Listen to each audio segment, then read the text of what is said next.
Flipping houses look sexy on TV, but what they don't show you is the six figures that you have to front before you ever make a profit. One bad contractor, one market shift, and one mistake can wipe out your entire profit overnight. The goal in flipping and wholesaling is the same, to make money. But there's a way to do it without lifting a hammer, without risking your own cash, or without having to wait 6 months to get paid. It's not traditional wholesaling. It's a real estate arbitrage method. And in this video, I'll show you why it beats flipping in 2025 and how we consistently get bigger spreads than traditional assignments and how to set up a predictable deal flow that works month after month. So if you want faster paydays, less stress, and more control over your business, let's get on with it. I'm going to show you why wholesaling beats flipping every time and how to do it the right way. Now, like I said, flipping may look sexy on TV, but it's not as sexy as it sounds. Now, the main pain points with flipping is that it takes so long to get paid. If you buy a property and you remodel it, it may take 6 months plus before you ever make a profit. It's way more risky because even if you can buy properties with other people's money, you still have to, raise that capital and you have to pay those people back when the property sells. But there's a lot of uncertainty because market shifts can kill profits and you're still on the hook for the money that you put into the property or the capital that you had to risk. So in most cases, you have to raise 30, 40, 50, 60, $70,000 before you ever make it back. So that's why I prefer wholesaling over flipping if you are a beginner. And the reason why I switched was because in 2022, the first deals that I got were flips. And in 2022 is when the interest rates went up. So when I had comped a property that I thought I was going to sell over here, ended up selling over here. So I started with the wrong foot.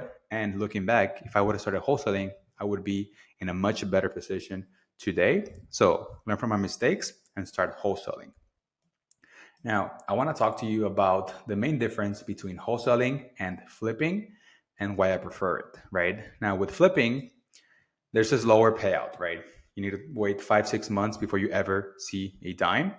It's high risk because one bad contractor, one market shift can wipe out your entire profit. And it's also more stressful. You have to manage renovations, timelines, you have to manage people, construction, all that stuff.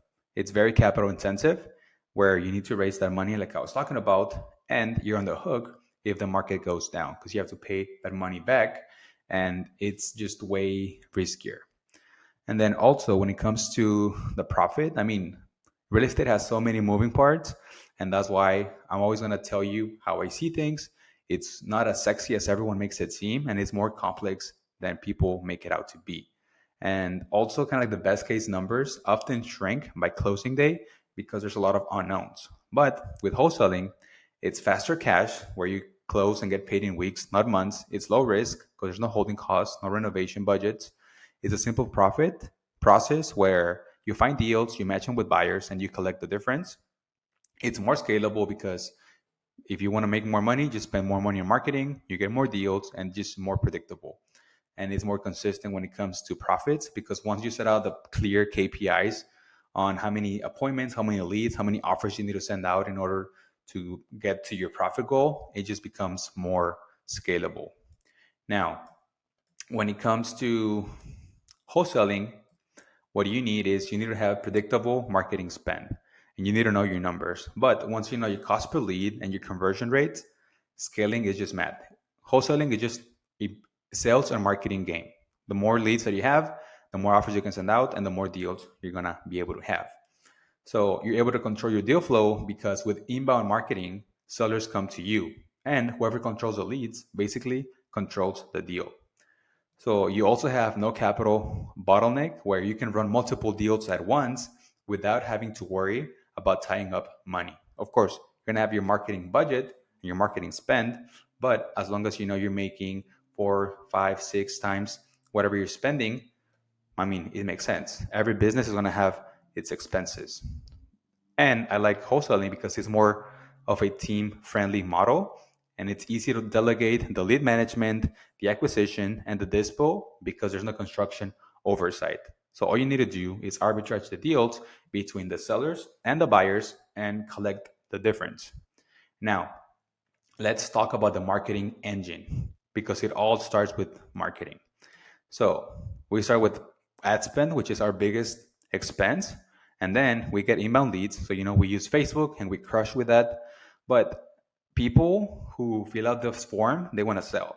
And we need to change our hat from being a salesperson to being a consultant where their goal is to sell and our goal is to build trust and help them move forward. That way we can implement whether we need to do a wholesale or we need to do our innovation method. We still get paid. We just need to earn their trust. But once we get them, we can give out offers, and then we close deals and we get paid. As simple as that. Remember, we try to overcomplicate it, but wholesaling is just sales and marketing where we market to people. They come to our funnel, we give them an offer, we give them their options, and we get deals. And our goal is to sell those deals to make money way faster. Now, our advantage is that our inbound method works very, very good, where we turn the leads into deals because we're attracting sellers that are ready to work with us. And our ads and our funnel pre-qualify them before we ever speak.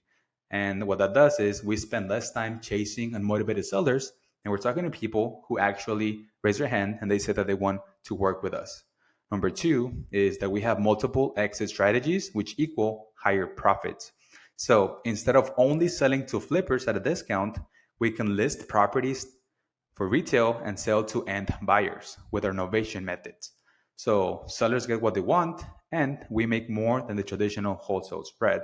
Because remember, a flipper is going to want, to go through all that risk that I went over, raise the capital, put all that money up front, and then they want to have a good payday. But when we're able to have multiple extra strategies and sell to regular people, not just flippers, we get to control the deal because we're going to sell to whoever is going to pay us more. And then number three is with our inbound marketing channel, we control the pipeline. So sellers come to us and it's not the other way around. Like we don't have to call them and chase them and be like, hey, you want to sell your house? Because they already came through our funnel and our ads with Facebook and we basically control the conversation. That means that we can set the price and the terms. And if the cash don't work, then we can do the innovation method. And then number four, it's more data-driven scaling. So it's all about tracking your KPIs, your leads per deal, your cost per lead, your close rate, your profit per deal, and you can adjust your budget based on data, not gut feelings. So if you want to get to a specific number per month, you know how much you need to spend in marketing in order to achieve that. But when it comes to flipping, you have to raise all the money and it just takes way longer. So let's say that you think you're going to sell a property in 1 to 2 months, but the renovation takes you 2 3 months and then you're selling at month 4 or 5. A lot of things could have gone wrong and it just takes way longer to make that money. So I'm going to talk to you about how we set up our retail buyer play and the innovations. So like I said, we don't only sell to flippers, we sell to end buyers where we can make a bigger spread, we can offer the seller more money, and we can also control the closing timeline by closing faster than a traditional flip. So basically, instead of passing the deal or underwriting to sell to a investor, we can market directly to a retail buyer through our strategic listings. So what this does is we can market the property to more people and we basically get the offer that makes us the most money and we just basically keep the difference. So we tell the seller, hey, you're going to net this, we're going to do our marketing system, and we're going to do everything on our behalf in order to get the property sold to the agreed price. So if you're underwriting your deals to make 10K assignments, that same offer, if you put it on the market, you can make 15, 20, 25,000 by just listing it and selling it retail. So the risk reality check is in flipping, everything can go wrong. And it can. It's happened to me where the contractor can get delayed, they can steal from you. You may go over budget. You may have appraisal issues. If the market dips, you're out of luck. But with wholesaling, there's no rehab risk. There is no holding cost. And it's faster cash cycles that keep your business liquid. And I want to go over our innovation strategy and basically how we do it.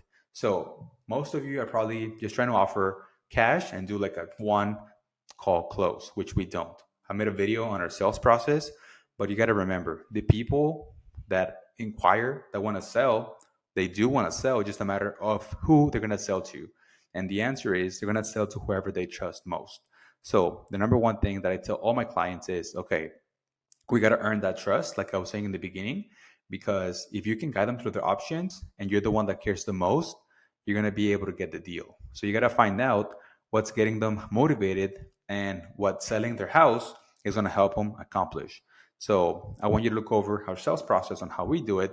But basically, let's say that you give out your cash offer. This is the way that we explain it. Hey, Mr. Homeowner, seems like this number is important. We will need to be at X amount of cash, no closing costs, no commissions, no repairs, no fees.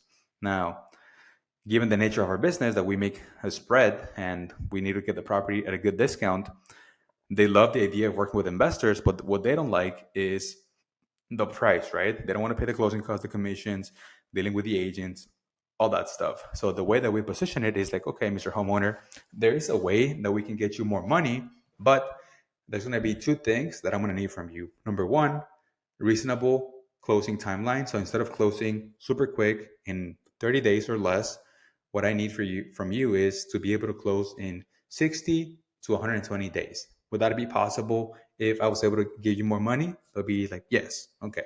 The second thing that I would need is reasonable access into the property. Why is that? Well, the reason why we came up with this program, Mr. Homeowner, is because we got a lot of people like you. Like I said, you want to work with us, but what doesn't work a lot of the times is the price. So for us, all the properties that we get, we resell, on the open market. So rather than us having to come so low and account for the risk and the time and the closing costs and the holding costs and the renovation and all that, we were like, okay, how can we still help our sellers accomplish what they're trying to accomplish, but for us and our buyers, for us to still make money and still get our buyers a property that they can get into. And that's basically how we explain to them why we're able to come up higher than the traditional cash. We explain with them that we have an option, that we are basically selling to an end buyer. And if they granted those two things, we can offer more than the cash. So after that, it's just like basically just like more negotiating. Let's say you started your offer at $100,000 and they wanted like 130, right?